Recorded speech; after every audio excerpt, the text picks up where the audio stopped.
সারা দেশে যারা সরকার চালাচ্ছেন উদ্যোগ গ্রহণ করার চেষ্টা করেছিল, যদিও লোকসভা নির্বাচনে কিছুটা হলো তার, কিন্তু সরকারে তারা আছে। আসলে একটা সরকার ছিল বামপন্থী সরকার।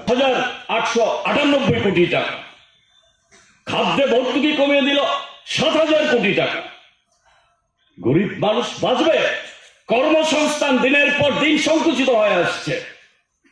সরকারি চাকরি নেই, সব বেসরকারীকরণ করে দিচ্ছে। ঠিকা কর্মচারী নিয়োগ করা হচ্ছে।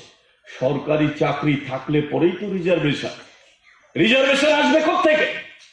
রিজার্ভেশনের এই জায়গা ধীরে ধীরে সংকুচিত হয়ে আসছে। এরকম পরিস্থিতি গোটা দেশে একই পরিস্থিতি চলছে।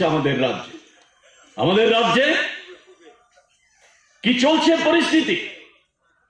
অত্যাচার কম হয়। দীপশ্রী দাস ক্লাস 9 এর ছাত্রী, তাকে ওই সাব্রম নিয়ে নির্যাতন করেছে।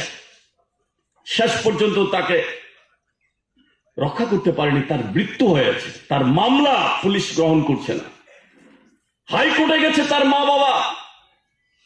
এই দীপশ্রী দাসের মা বাবা হাইকোর্ট থেকে বলেছে এই মামলা যেন তদন্ত শুরু করে, এখনো শব্দ করছে না। কোথায় নিয়ে যাচ্ছে? আইন শৃঙ্খলা বলতে আছে রাজ্যে? প্রতিদিন খুন হয়, আত্মহত্যা করে, অভাব, সব মিলে একটা অরাজক পরিস্থিতি চলছে রাজ্যের মধ্যে।